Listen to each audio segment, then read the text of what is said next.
Hello, everyone, and welcome to This Week in Hospitality Marketing live show number 415, being brought to you from the cool and peaceful places of Florida. Wow, heat is everywhere, isn't it? And for those that aren't dealing with heat, they're dealing with air quality and if it's lots of other stuff. It has been the summer of weather. We talked about that a little bit last week in our live show as to how weather is impacting demand and cycle and how to adjust for it based on basically people's demand and interest that we're using in tracking. But that is not to this week's discussion. Yes, I'm in my Johnny Cash outfit. I was going to sing a Johnny Cash song, but I will not put you through that. But yes, I'm wearing a black shirt on a hot day, thankfully, blissfully in air conditioning. Welcome, everyone, and thank you so much for joining us live. If you're watching us on our TV station, thank you for doing so, which might be on Roku, Google, Amazon, Apple, Samsung, the list goes on. If you're watching us simulcasted on Facebook on a dozen or so pages that we are broadcasting on, thank you so much for that. YouTube channels, lots of those. Twitter, Twitch, but only one on LinkedIn, which is my actual profile. So anyways, with that in mind, let's get to today's topic. Today's topic is the correct way to gather data, the 5 Qs. Now, it may seem like Captain Obvious to this, but this actually is born a little bit out of frustration. So if you brought your axe today, let's join the wedding wheel over here and let's grind down a little bit of the axe. I see from a variety of vendors to a variety of clients that I have the privilege of working with, a variety of reports. I don't know if I can use the word variety any more than I already have, but I'll try to. That don't really address what the report is supposed to be valuable for. I see these reports as really glamorized PowerPoint deck slides of what the perceived value of the purchase of the relationship with the vendor is. What do I mean by this? Well, I think you have all have gotten these types of reports. They have beautiful graphics, nice fonts, pretty much standard in their deck presentation. Your logo, their logo, nice little pictures of your property, so forth, and then some very stylized, ground down to the point of vanilla statistics as to what they're doing. Now, for those of you that have heard me rant about this before and statistics and so forth, statistics are in the eye of the presenter. Any number can be created or interpreted to the benefit of the person that's sharing it. And if it's a number that can't be worked to their benefit, it's just not added into the presentation. These reports do a lot of that. They talk about what looks like good performance, but they don't use metrics that it's measured against, a benchmark that's measured against it to actually say, is this better? Does this make it look like the work that we're asking this client, this vendor to do is being done? They're selective in what choices they point to. They're selective in their metrics that they're picking. And if you're not fast enough with it or attentive enough to it, you may find that your month-to-month reports literally change depending upon which metric represents the vendor the best. Catch that all the time, where it's like, wait, you guys were referring to click-through rate last month, but this month you're only talking about cost to click. What happened? And these variations are because, again, to the rule of statistics, it is in the eye of the presenter. 75% of all statistics that are used are made up on the spot, if you know what I mean. So with that, I see these reports nicely glamorized, using the fonts and the colors of your brand. And again, I said to the images that are used, so you feel attached to it. Anybody that has pictures. I mean, we often complain about pictures for owners where they always want a picture of their porte cochere as if it's the most important picture in the world when it's the least important to the people that are coming to your hotel. But when you see pictures of yourself, you get distracted and you focus on those things. Like, oh wow, that's our spa, that's our fireplace, that's our lobby, that's our rooms, whatever. And you take warmly to the content that's surrounding them because you have already created an affinity for them. It's psychology. It's what happens. It's why people do these things. But is the data useful? And we're going to go through the 5 Qs in just a minute. But the idea is that they point out some highlights. Oh, click-through rate is up 147%. How can it be so much? Did we miss the boat the month before? Or was the world so different in the month that you're telling me the report for that we just got caught flat-footed getting an overabundance of demand that you didn't come to me and say, we need to spend more money because there's too many people tracking our inventory and we don't have enough advertising to get in front of the whole audience. That's what always bugs me about these super large inflated ROI reports and so forth. You got a 180 to 1 return. Aren't we just amazing?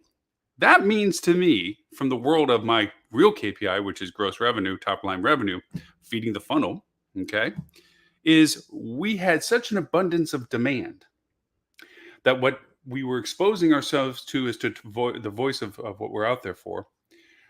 We had way more people wanting to have what we had than we actually presented ourselves in front of. We had a huge injustice. Let me explain the numbers as that works.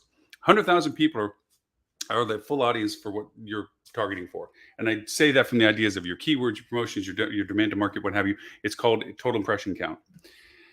And you budgeted that from the monies you allocated for paid campaigns and to this medium, that you went over and only got a 10% share of voice. Now, there's always variations to this in the sense that in some markets, that's absolutely stunningly amazing. Picture New York, that you got 10% of the voice associated with a particular product type. But in most general senses, that's a willfully low amount.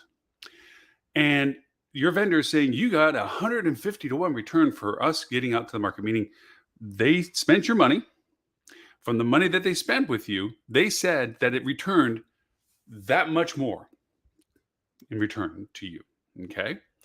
Now, that means that of your 10% voice, you probably could have gone to 20% voice.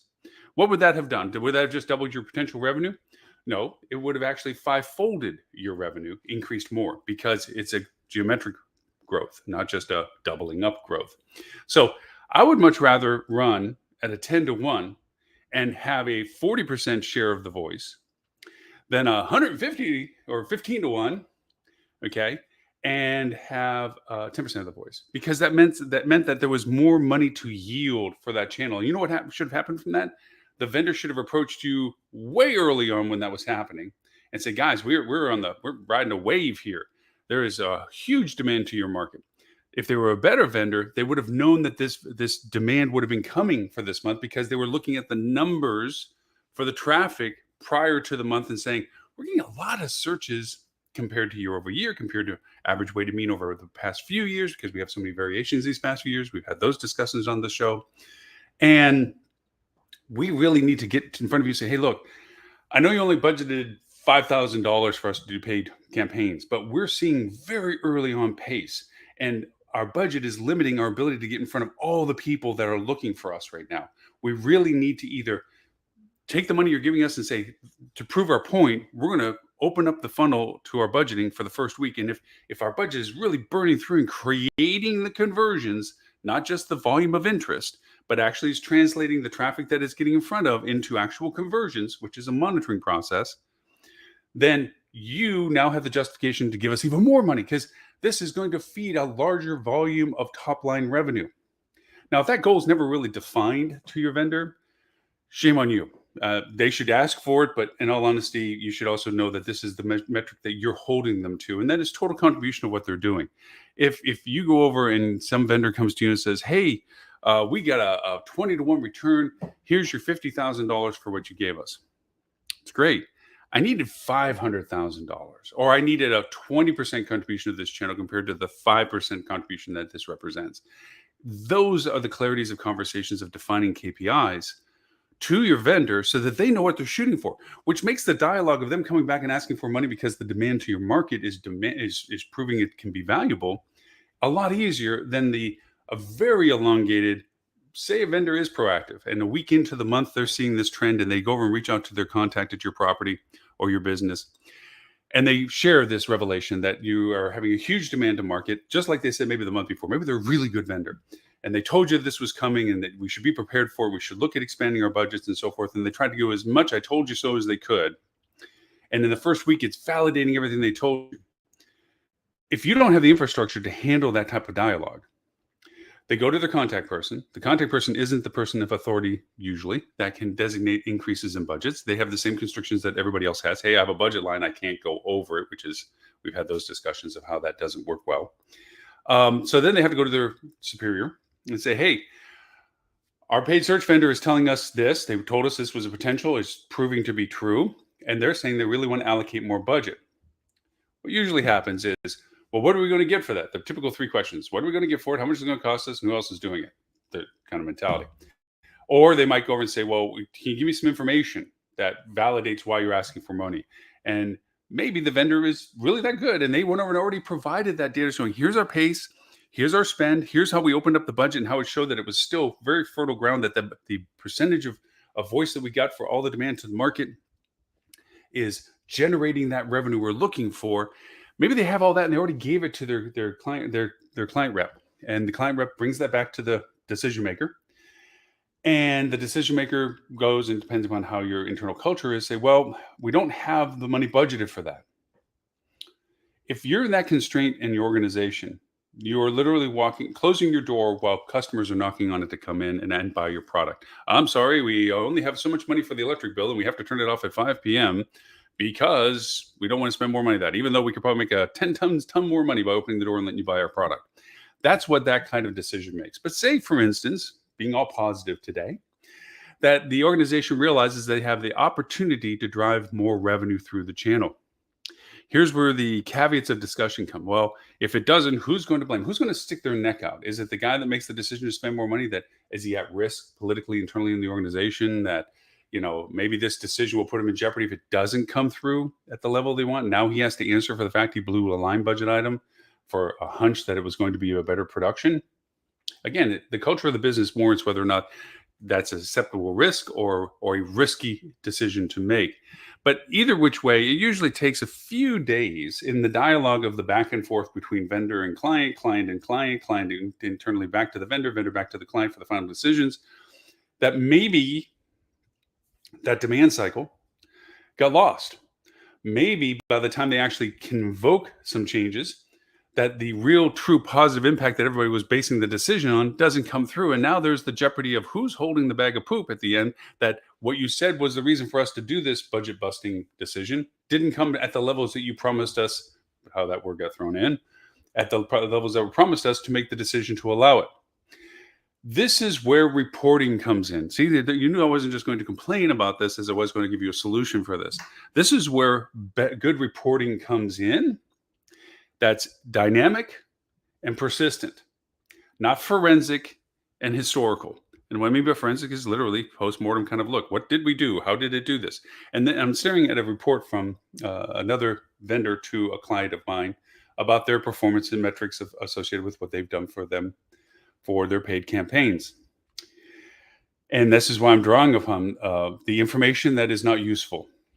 Nice pictures, nice colors, nice graphic, nice fonts. Everything matches what they want. They got their logo and their client's logo story. And then they have all these those spaghetti lines as to trends of where the top keywords landed and where the medium keywords landed and how many of those are. And it shows it all the way back, 2 years.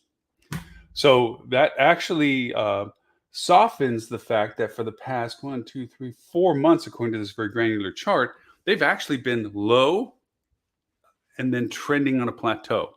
So obviously, if they took just last month's numbers, they look like a straight line from what this looks like.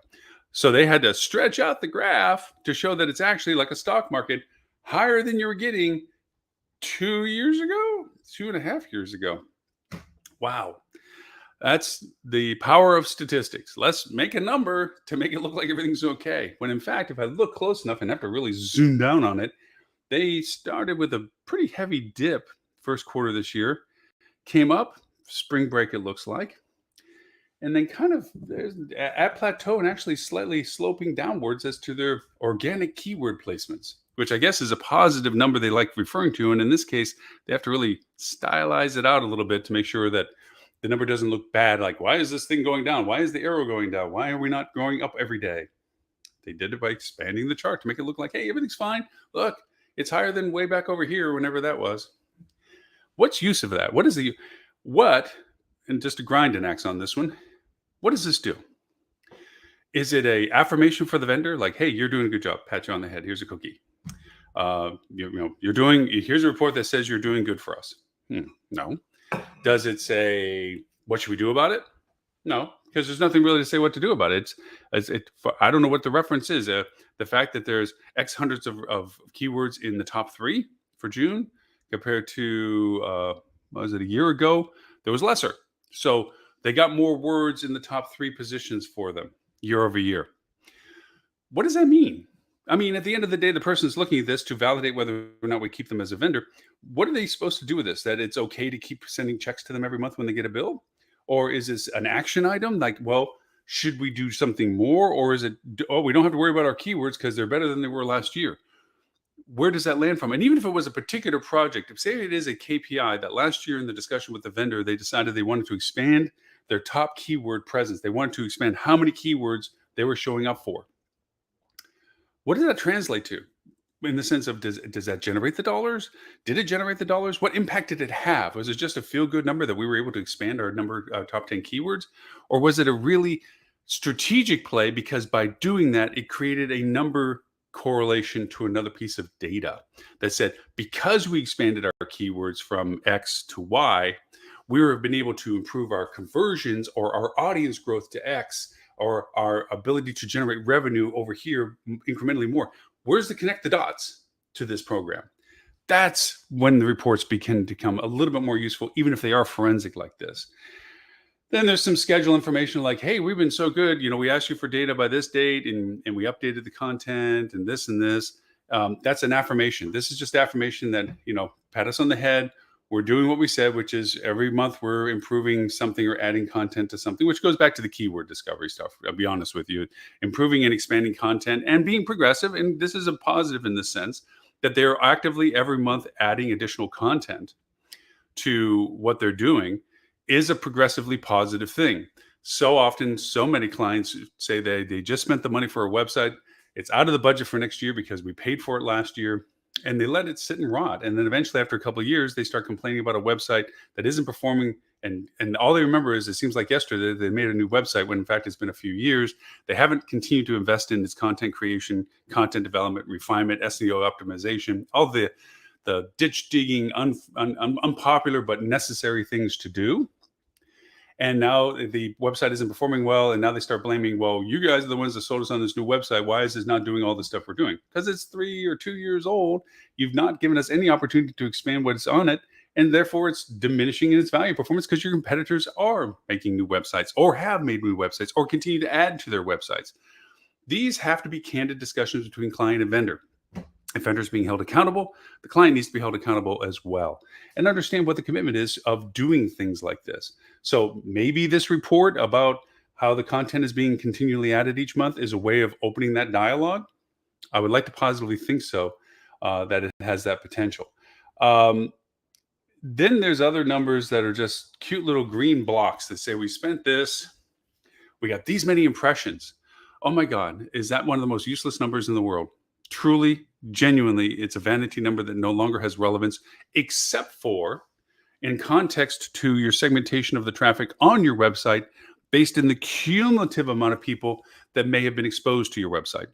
And even then, it's a stretch because if you just simply take out bounce rate, the people that don't stay on your site because simply it's not the site that they need or want or get to for whatever reason they didn't want to, whatever it is, didn't see what they wanted, bad navigation, bad content, bad linkage, whatever list of stuff we can point out to, that's all included into your hobnob of impressions. If you just cut out bounce rate, that number gets cut down, oh gosh, 30, 40% optimistically.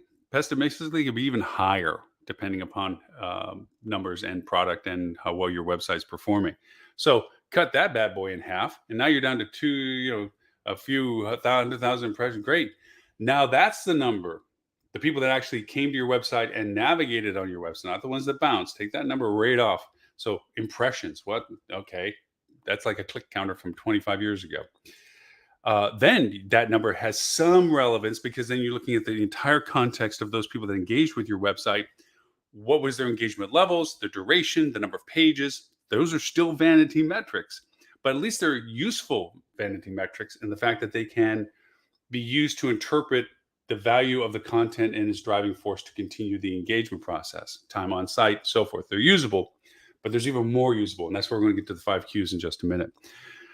Then it talks to about, again, general impressions, numbers that make them feel good that they're doing something that have no actionable value other than the context of, so this is how many people everything we're doing is getting in front of.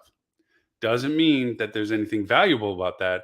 It just means these are the people for any variety of circumstances, reasons, our efforts or not, which they don't put into the fine print, is seeing your product. But we're going to take credit for that number because we're using it in our nice little charts, and on and on. Again, I'm grinding axes on a whetstone today, so there you go. That's my grinding of that particular part. I want to talk about the real topic value of today, which is the correct way to gather data. I've just taken, what did I take? Oh my gosh, 20 minutes of describing what bad data and bad reporting is. Let's mend the fence and talk about the correct ways to gather data. And the reason why I brought this topic today up is that we're into the latter part of June. We're getting that way. Next month begins the long slog of budget season. Next month is usually the month of gathering, which is my way of saying this is the time you get your dust off your old numbers, look at your historicals, start gathering your information that you're going to begin to use to be a base template, your projections of what you think you need. This is the time, the dangerous time, that ownership and management teams get together and decide what their growth requirements are financially.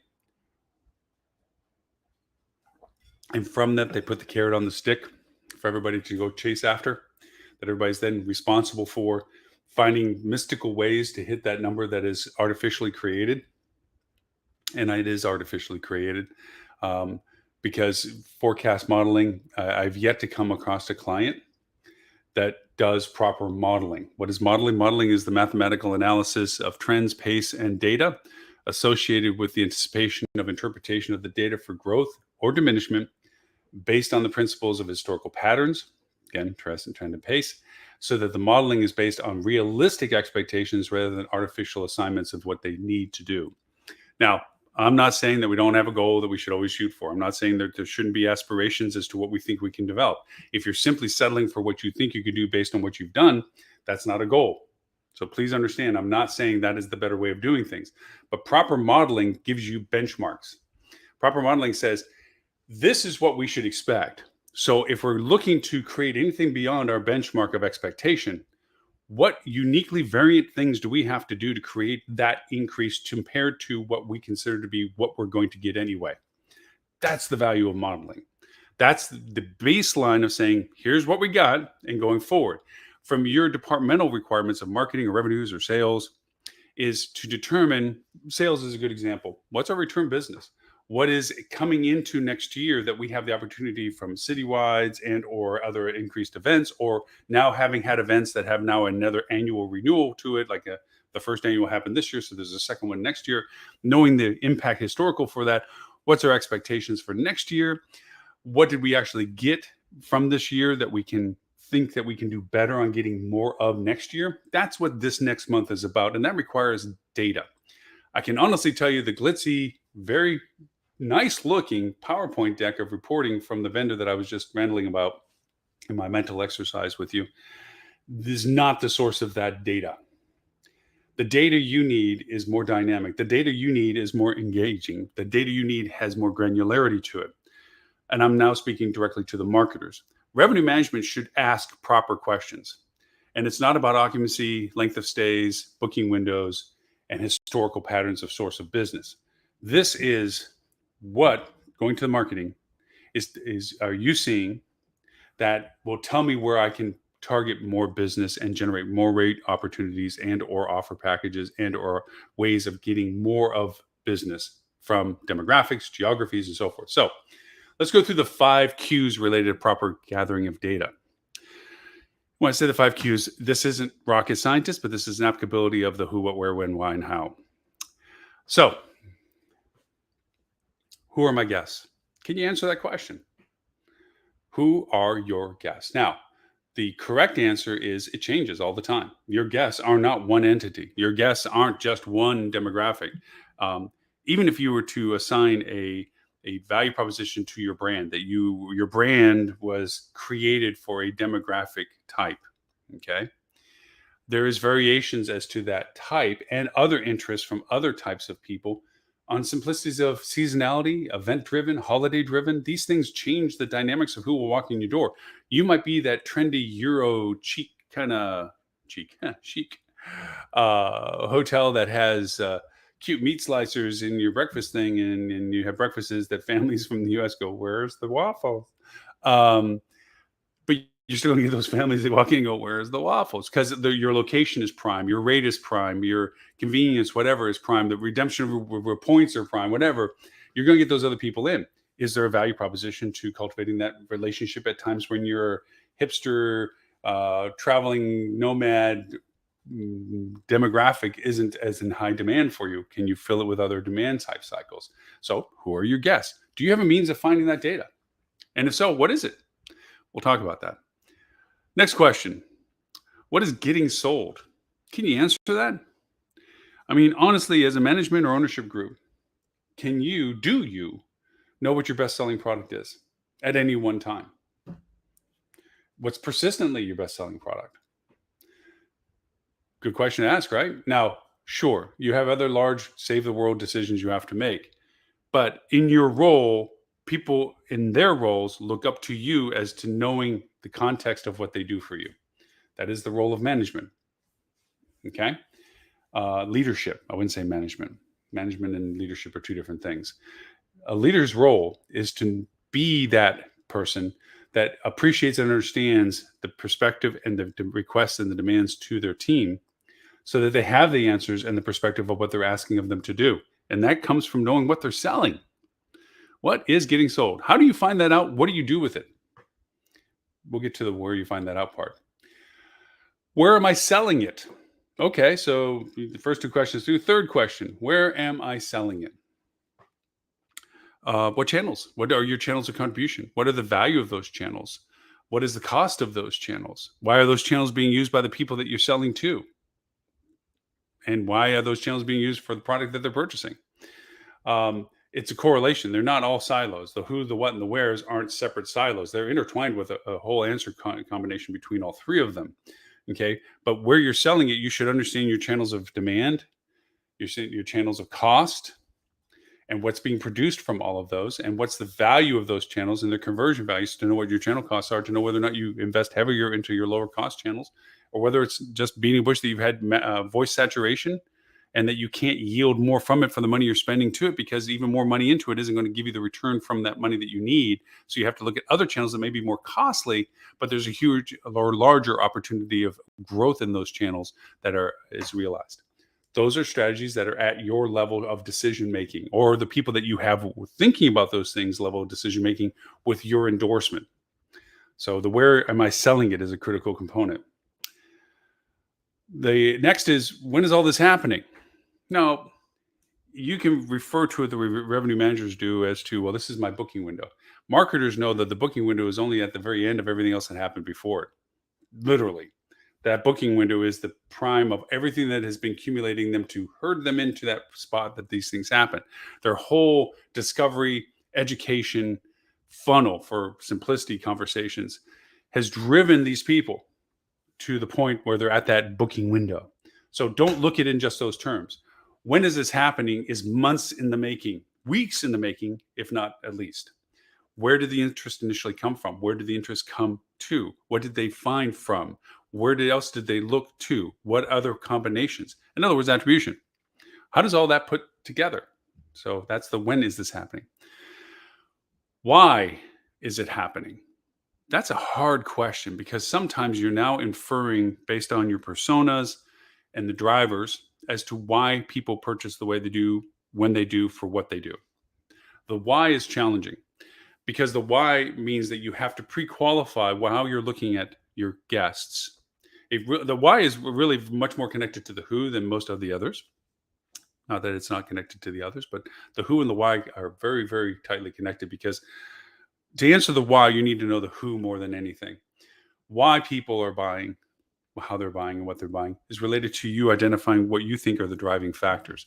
We've talked at length on this show about budgets for travelers, for transient travel. Summertime travel has been the most recent conversation to that. We've talked about corporate motivations, corporate costs, corporate travel, the radiance associated with it. We've talked about the modalities of finances related to people's purchase decisions, their preference of what they're looking to do, destination modeling versus transient modeling, of an interim stay versus a destination stay. We've talked about these variations as to why they purchase what they do.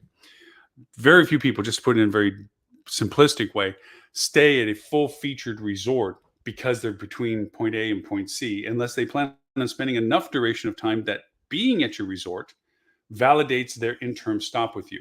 If I'm going from point A to point C and your amazing resort is between the two, I'm not going to spend just one night popping in, paying a resort fee I'll never take advantage of, or restaurants I won't go to, or a water park I won't enjoy, or a golf course I won't be able to play, or on and on and on, because I'm just literally laying my head down, getting back up, getting in my car, and continuing to point C. I'm going to stay at a hotel that's more accommodating to that. I just need a place to rest before I go. If I'm going to stay at your resort, it's because I'm going to enjoy your resort and take advantage of what the cost is to be at your resort, unless you're the only place to stay, which is very rare for those things to be actually happening. So the why is related to the purpose of travel. Understanding who your guests are through personas and the development of those personas and the validation of the data that validates that you picked the right personas changes every month, season, event, because everything drives different personas. The people that attend your hotel or stay at your hotel because of a certain event will be potentially dramatically different than the people staying at your hotel for yet a different event. One might be family, one might not be family, one might be whatever. The idea is that you are constantly in flux as to who is connected to your messaging. So you have to have the correct content and the correct marketing to put that content in front of those people to communicate with them your value proposition. And I know this is, well, why does this have to do about data? This is the data you need. And the last question to talk about is the how. How are we getting all of this information out in front of everyone? How are you taking your content, taking your offers, taking your rates, taking your asset availabilities, your amenity availabilities, and everything about you that makes you valuable, why you built the place that you're running, and how are we getting them in front of them? How are we communicating what we are and what we offer to our potential guests? What are the mediums of that? And what are the best ways of developing and cultivating that? Where is that data coming from? Let's talk about some of the better aspects of data collection. We have talked a lot prior to July 1st and obviously after the first of this month, July 1st, about the transition of Google Universal Analytics to GA4, their fourth edition of their analytics program. We talked about the fact that Google went from, hey, we're not going to support Universal Analytics come July, to earlier this year saying, oh, by the way, and it's also going to go dark. And that whether that's a scare technique to force people, or the big red banner across your analytics on the top that said, hey, this isn't set up for GA4 yet, and this is going to go dead in X days until July 4th, whatever, still didn't get everyone's attention. And we talked about the good, the bad, and the ugly. The people that didn't do anything, people that did but didn't know what they were doing, then the people that were proactively doing it. I like being in that third category, by the way. All said and done, we're past that hurdle now. And now we're dealing with the fact that either the people that didn't do anything or the people who didn't do enough are facing interruptions in their data, which is going to create some interesting scenarios for people come next month when they start trying to gather all of this data that begins to answer and address their development of their budgets, because they're going to lose year over year data. Now, they might only be at that point losing July year over year data in comparison to what they used to have. And they're only going to have legacy data, but they're not going to be able to compare current pace and traffic and data. And the issue is that, and this is the sad part, is a lot of people looked at the transition as being simply a transition that will produce the same reporting information. And it doesn't. We've gone into some granularities as to the difference between Google Universal Analytics version 3 to what Google Analytics version 4 represents, that there is a session-based formatting associated with the Universal Analytics program, and that there's a data dimensions category associated with GA4. And we also talked about the fact in GA4, there are 3 variations to how data can be used. There is a sessions-based. It's not the same sessions-based. It's based on how it collects data now, but it's basically referencing to whether it's first click versus last click versus attribution distribution, which is your data dimension. So you have session-based data, you have user-based data, and you have data layering data-based data. That doesn't make sense since it's over and over, but it is true. And so for that reason, there's values to each. Some of the easiest transitions is to use GA4 session-based data as a close proximity to the previous session-based data tracking that was done before. So the numbers don't go crazy with some people going, oh my God, how are we going to compare last year over this year when the numbers aren't being based on the same data collection. And that's true. There is issues with that. You need to be able to filter that variations too. But having that data is critically important. Now, a lot of people are going to tell you how you need to use business intelligence. And of course, the buzzword AI is throwing around there all over the place and so forth. We're looking for first step mitigation. First step mitigation is to the data that you need, that you're most familiar with gathering for the most important purpose of what your next month will be about. And that is the aggregation of the data necessary for budgeting creation, as to how and where you're going to define this increase in revenues that are going to be expected of you. And the 5 questions. You need to have data that is functional. Now, realistically, there are 3 categories of organizations or people within organizations in their use of data. Let's take the lower level. The people that have to grind through the stacks of columns, the spaghettis, the pie charts, the bar graphs, to look at mystically and try to understand what the numbers represent.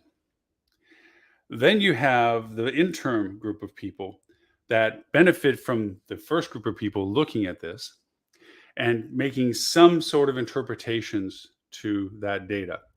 That's about where you begin to enter into the vendor report world that we just were badgering about at the beginning of the show. Glossy ways of stylizing the data, highlighting the things that are self-validating, even if, say, they're a good vendor and they're giving you straight numbers for you to understand, numbers that you and the vendor have agreed to as benchmarks and KPIs. And they're producing it into a viewing perspective. And that's the reports that you see generated all over the place, the multi-page, colorful pies, graphs, straight spaghetti lines, and so forth, showing greens going upwards and spaghettis are this way, and these are the variations, and these are the things, and this is the benchmark numbers of CPCs and spends that we talked about that you wanted to see and so forth. That's that middle area, okay? Then you have the third category, I don't care how the sausage is made as long as I can get to eat the sausage. They need benchmarking. Just, are we at, above, or below what we should be for any of these categories I have? When I get a report that says, hey, you are having a problem, or you're pacing below where you want it to be, or above where you want it to be, or whatever, that solicits them to talk to the second group, the middle group, as to, why am I getting this notification? Or good or bad? What's the justification of this? Because I want to either brag about it to my peers or I want to complain about it to you and get it fixed. That's proactive reporting. If you do that at the end of the month, that's painful, because that same person is now looking as like, this was terrible. Why didn't we fix this earlier in the month? And everybody else is looking down at the ground in their shoelaces, because they don't have the power. You didn't give them the power to make these changes. You said, give me a monthly report, and then now I'm going to come back and beat you over the head with it if it's not a number that I like to be proud of. That's an inherent leadership problem. That is a manager, not a leader. So those people need dynamic, engaging notifications that are preemptively letting them know, based on parameters that are understood, that if it isn't running at a pace that is acceptable, predefined, they're going to get notified sooner rather than later. So they get to ask the second group, hey guys, I'm noticing that we're a little bit behind on our paid campaign production. It looks like either our traffic's down, or our CPC is too high, or our conversion's too low. Whatever the metric is anybody looking at that right now? Is there something already being done about it? And I'm just noticing that we got notified. And at that point, the middle group, who looks at the aggregate way of the data, might have already looked at, well, there's a correlation of that's down because everything's down, or we haven't run the campaign, or the campaigns that we ran expired, or whatever the excuse is, or not excuse, reason. It's a reason. It's not excuse. And then they're the ones that are also going down to the first level people that are looking at the numbers and saying, what exactly is going on? Well, June 25th and June 24th, that weekend didn't produce our forecasted goals for that. Our occupancy was down this much. Our revenue ADR stayed the same. So we basically didn't get the demand to market because our ADR might have been too high. That involves revenue management's discussion into it. But you see how that answer works back and flow. But data has to be used. If you go to your Google Analytics right now, and if you haven't set up proper metrics as to what you're tracking, just thinking that the auto default of what Google did for you because they didn't want people to go dark, you're going to find that there's a lot of data that's missing. A lot of data that you maybe had set up with events and goals that isn't there anymore, because events and goals don't work anymore, not the way they used to anyway. You need other ways of identifying data. Now, going back to our 5 Qs, let's just take some out of the hat to compare what we're talking about. When am I selling it? When is it all happening? Do you have an idea which days of the week are your better days? Online. I mean, we're talking about digital metrics at this point. Do you know which days are your better days? Do you know which days are what time of days you're doing better business? And why is that important? I mean, honestly, is it really important to you that 1 to 3 o'clock on Tuesdays is your best production of online bookings? And even go even farther, what am I selling? And that it's King Studios. Is that important compared to what? To you, maybe not. Maybe just knowing that is enough to be able to ask good questions of your team. But it's more important for the person that needs to act on that data, your marketer. Your marketer needs to know that these are better times, better days, selling better products, and to know why, because they know who's buying them. What's the demographic that's buying them? It's a king room. So we're not talking about families with kids over the age of 7, maybe 9. Okay. If it is even a family, where are they coming from? And is how soon, how those people that are buying on those days, when did they start looking at us? And where did they come through to find us? What was our presentation of communication? Was it paid campaigns? Was it social campaigns? Was it our website just organically? Was it if there's a brand relationship, did it come from brand, whatever? Where did that referral come into? What did they go through in our site to get to the point that they purchased on Tuesday between 1 and 3 at King Studio? And all that 5 questions comes from the data you have. And that comes from building charts that give you that insight, but they're dynamic reporting charts. These aren't ones that are statically PDF'd out that, hey, this is the end of the month, here's your report. This is where you can go in and you can modify drop downs and say, I want to look at these dates in particular. I want to look at these. Did they use mobile for that? Did they use their desktop for that? Did they use tablets for that?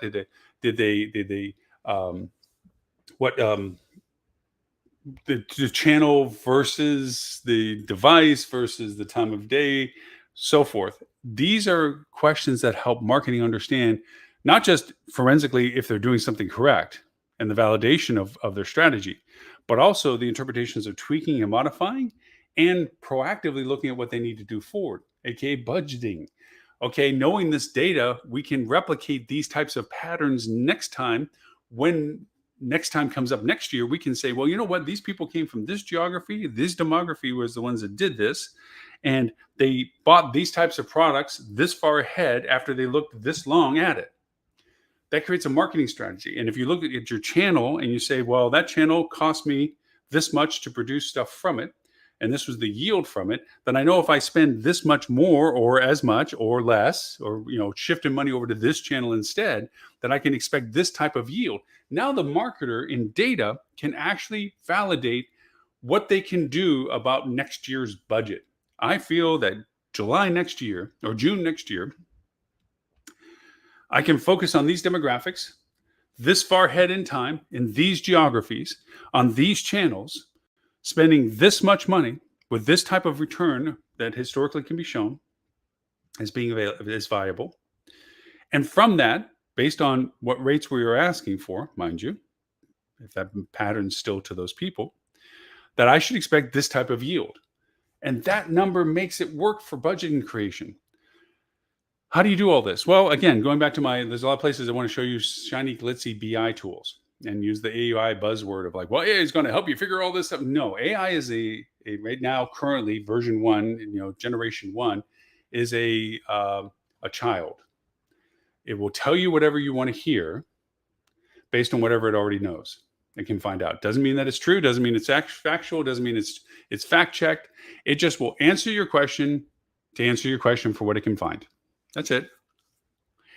And so for that reason, it can be helpful. Do not get me wrong. And I talked about this at length on my podcast, and today's podcast will be no exception to this as to tools that AI can improve upon certain functions and so forth.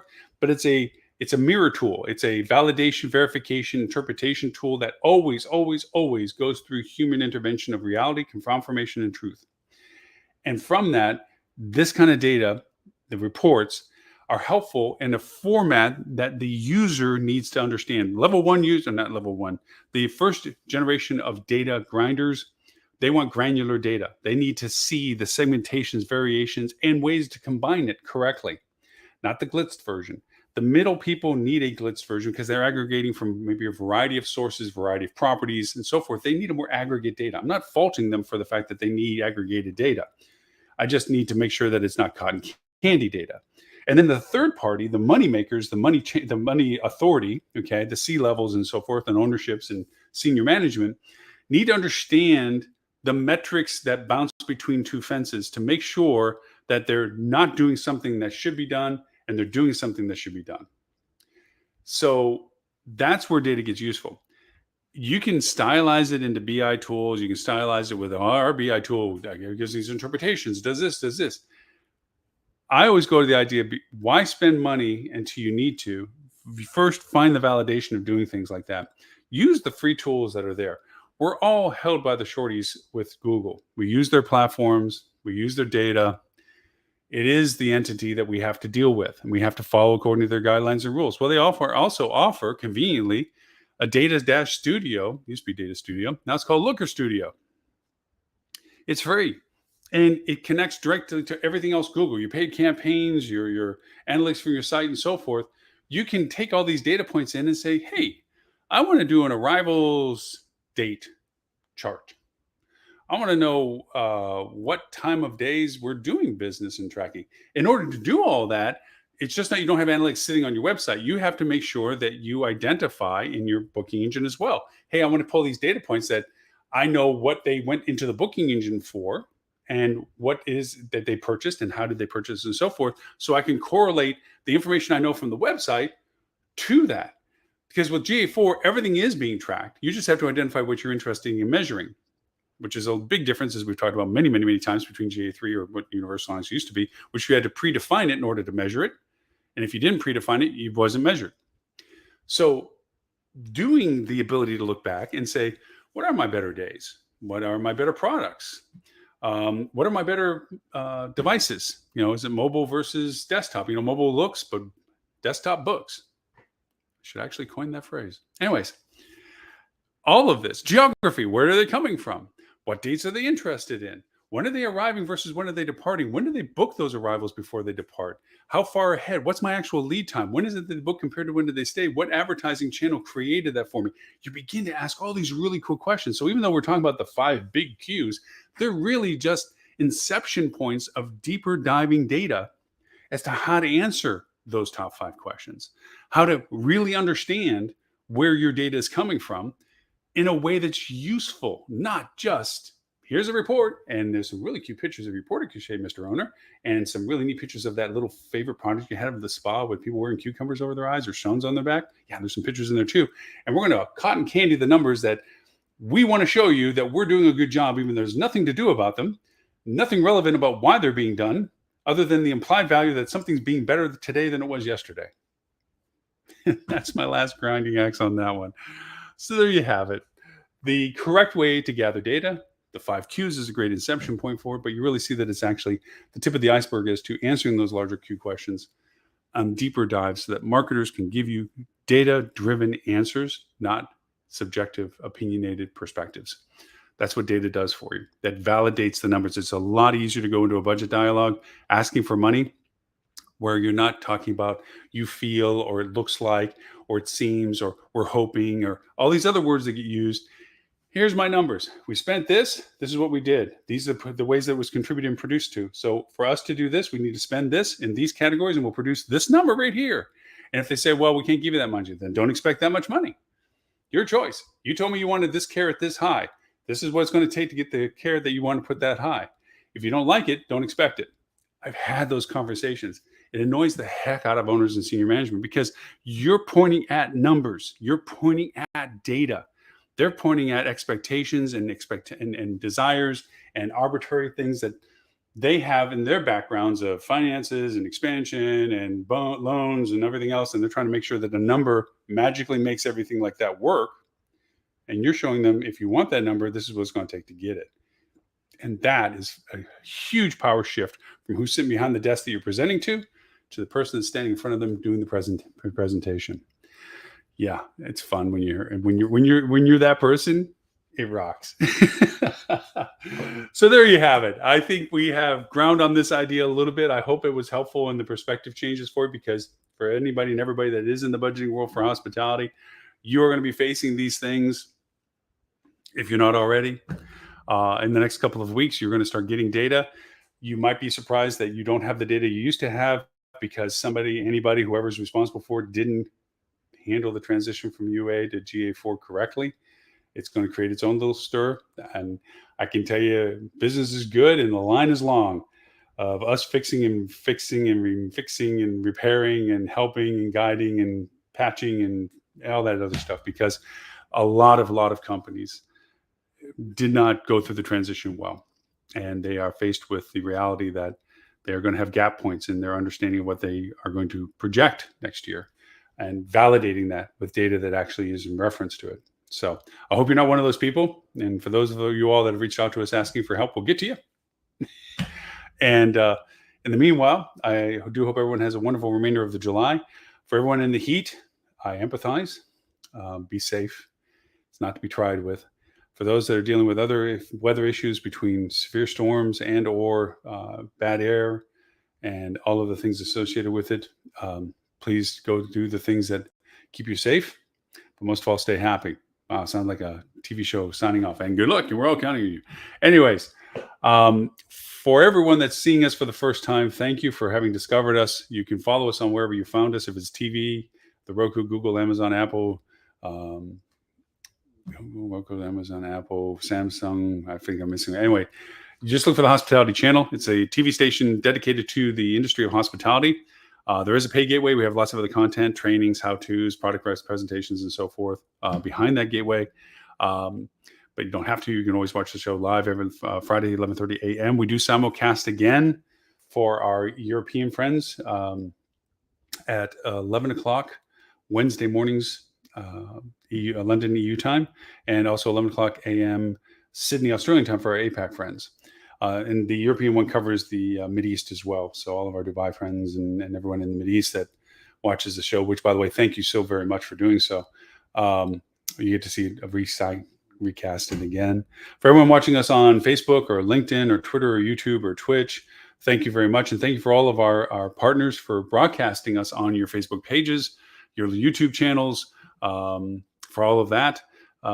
Thank you so very much for it. We do have our audio podcast that we also do. There will be after this one. It's a little bit more granular. We get into actual specific tools, how to use them. And of course, we have technique discussions related to them. We do a little news coverage as well as to current events this week that have happened. The podcast audio is a lot shorter than the show. It usually runs 15 to 30 minutes, 20 minutes, 15, 20 minutes really, which we're very concise about functionalities and tools and so forth. We're in 39 countries with that. We translate both the live show, this one, and our podcast to 11 languages, 10 other than English, so hence the 11. The 10 languages that we choose are based on our international audiences as to people that I do talk fast. I know that, and I've apologized to everyone, especially my wife, every day when it comes to the fact that I do. I get very passionate about it, and I also go on wild, crazy tangents. So the translations, I've been told, help an awful lot in that, because they can at least see the continuity in the language that's more comfortable for them to understand rather than the delay pace of listening and translating in their head.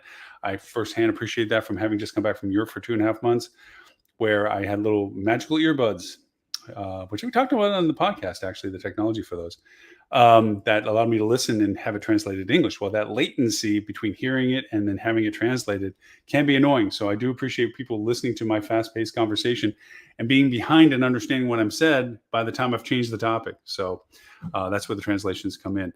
If you want to see any of the old shows, this one included now, as we're wrapping it up, you can go to our I Love Lucy rerun TV station, which is hospitalitychannel.tv. There, this and all of our shows, we've been doing this now, we're going into our 10th year next month of doing this every week, no matter where we are in the world, whether it's China, Australia, Canada, Europe, anywhere we are at, we always make sure we broadcast live at 11:30 a.m. Friday mornings, Eastern time. Our podcast has been 17 years in the making. The past 9 years have been weekly. Before that, it was monthly or whatever. But the past 9 years, now going into our 10th year as well, has been weekly in our podcast. You're more than welcome to join that as well. You can find that on, like I said, 39 platforms. Strangely enough, Amazon, Siri, for Apple and Google Assistant. All you have to do is ask them to play the Hospitality Marketing Podcast, and it'll play the latest podcast show as well. So we are all over the place, even, like I said, on Twitch, where if you use your gaming console for media, we're on there as well. So you can watch us when we simulcast as well. So with all of the self-promoting that I've just done, I thank you again for the privilege of your time. And I look forward to talking to you all next week. Bye now.